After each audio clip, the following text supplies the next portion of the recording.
My name is Talia, and I am 26 years old. I still remember the moment when everything in my family quietly fell apart, just days before Thanksgiving. It began with a phone call from my mom, her voice strangely cold, the type people use when they've already decided something about you. I was standing in my apartment kitchen, staring at the grocery list I had been preparing for the trip home, when she said something that made my heart drop. My mom said, "You won't be at Thanksgiving this year. Your sister's new husband thinks you'd ruin the vibe." For a few seconds I thought I had misheard her. Ruined the vibe? I asked her what she meant, but she just sighed, as if tired of the conversation before it had even begun. She told me that my sister's new husband, Ethan, felt uncomfortable around me, and since this was his first Thanksgiving with the family, they didn't want any drama.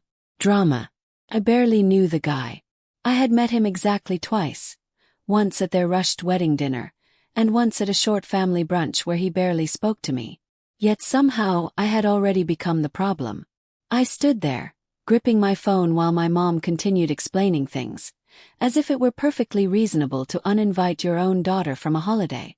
She said it would only be this year and that maybe next year things would feel different. But what hurt the most wasn't even the excuse. It was how easily everyone seemed to agree.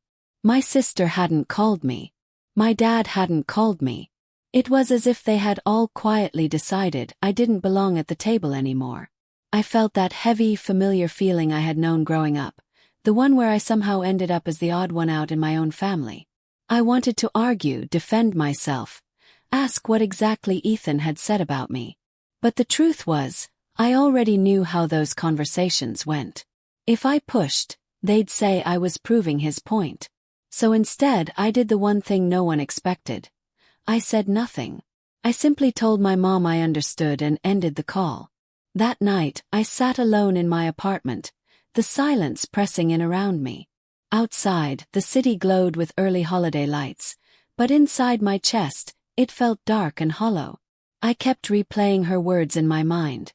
"You won't be at Thanksgiving this year." It sounded less like a request and more like a verdict. Eventually, anger replaced the sadness. Who was Ethan to decide whether I belonged in my own family? And more importantly, why were they letting him? I tried to recall our brief interactions. At the wedding dinner, he had watched me strangely when I mentioned where I worked, as if the information had caught him off guard. At brunch, he had asked a few careful questions about my job, my office, my position. Questions that felt less like curiosity and more like an attempt to confirm something. At the time, I brushed it off as awkward small talk. Now, lying awake in the dark, I wondered if there had been something else in his expression, something like recognition or fear. But the more I thought about it, the less sense it made. I hadn't done anything to this man. I didn't even know him well enough to offend him. By midnight, I convinced myself to stop caring. If my family didn't want me there, fine. I'd make my own plans for Thanksgiving. I'd cook something simple, maybe watch movies, maybe even take a short trip somewhere quiet. I told myself I was okay with it, but deep down, the rejection still stung like a fresh bruise. The next morning I went to work, determined to push the whole thing out of my mind. My office building downtown was already buzzing when I walked in. The usual morning rush of employees, ringing phones, and the smell of coffee drifting through the halls. Work had always been the one place where things felt steady and predictable. I liked that. I liked being someone people relied on instead of someone they excluded. I had just settled at my desk and opened my laptop when my assistant knocked lightly on the door. She looked a little confused. "Talia," she said carefully, "there's a man in reception asking for you. He says it's urgent." I frowned. I wasn't expecting any meetings that morning. "Did he give a name?" I asked. She nodded slowly. "Ethan." My stomach tightened instantly. What was my sister's husband doing here? For a moment, I wondered if something had happened to my sister or my parents, but my assistant didn't look worried, just puzzled. I stood up, smoothed my jacket, and walked toward reception, my thoughts racing with questions. When I turned the corner and saw him standing there, he looked nothing like the calm, polite guy I had met at the wedding. He looked tense, almost panicked. The second his eyes landed on me, his face went pale, as if he had just seen a ghost. For a split second, neither of us moved. Then suddenly everything exploded at once. His chair scraped loudly against the floor as he shot to his feet, staring at me with wide, terrified eyes. Right there, in the middle of my office reception area, with employees turning to watch in confusion, he started screaming. For a second, the entire room went silent, except for the faint humming of computers and the distant ringing of phones. Then suddenly, his chair screeched backward as he leapt to his feet, his eyes wide with panic, staring directly at me.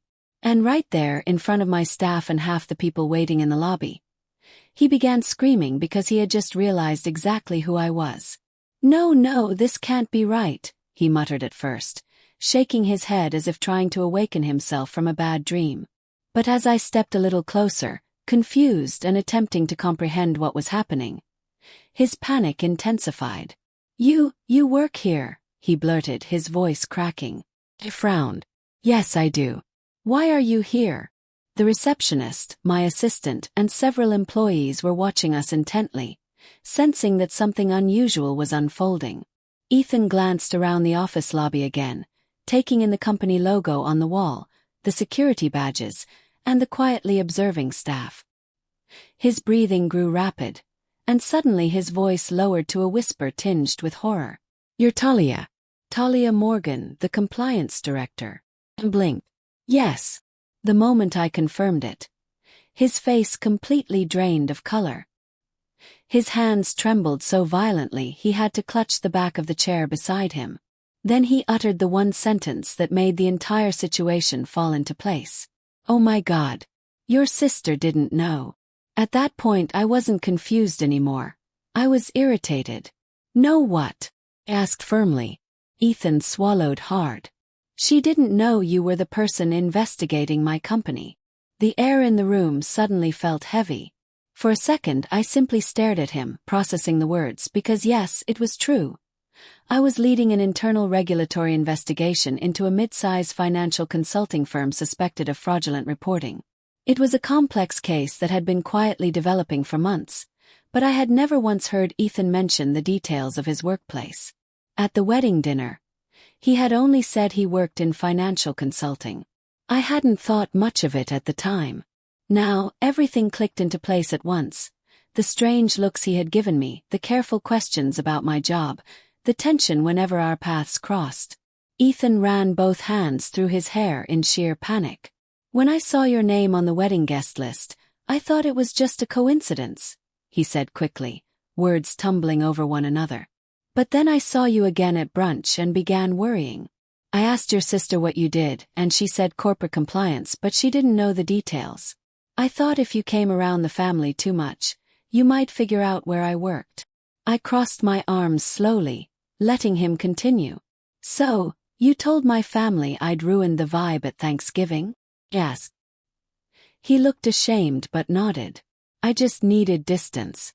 If you started asking questions, if you connected the company name, I could lose everything." The irony was almost unbearable. My own family had cut me off from Thanksgiving because my sister's new husband feared I might accidentally uncover something illegal he was involved in. But what Ethan hadn't realized yet was the part that truly terrified him. I met his gaze calmly. "Ethan, the investigation connected the dots last week." His face collapsed completely. "What? Your company name came up in a financial audit. We've already pulled the records." He looked as if the ground had vanished beneath him. His voice dropped to a desperate whisper. "You're going to report it." I didn't answer immediately. I just studied him, the man who had convinced my own family to exclude me to protect himself, the man who believed pushing me away would halt the truth. Finally I spoke. "That depends on what the records show," I said evenly. "But I suggest you prepare for some very serious questions." At that moment, Ethan resembled less a confident new husband, and more a man realizing that the consequences of his choices were closing in.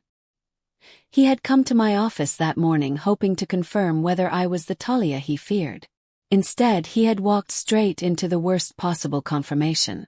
After a long silence, he nodded weakly, muttered a quiet apology, and walked out of the lobby, appearing as though he were heading toward a storm he could not escape. The moment the doors closed behind him, my assistant turned to me with wide eyes. "Do I even want to know what that was about?" she asked. I exhaled and shook my head, offering a faint smile. "Not today." Later that evening, sitting alone in my apartment, I reflected on the strange twist of fate. My family believed I was the one who would ruin Thanksgiving. Yet the truth was that Ethan feared me solely because he already knew what he had done. And sometimes, the truth has a way of appearing exactly where people least expect it.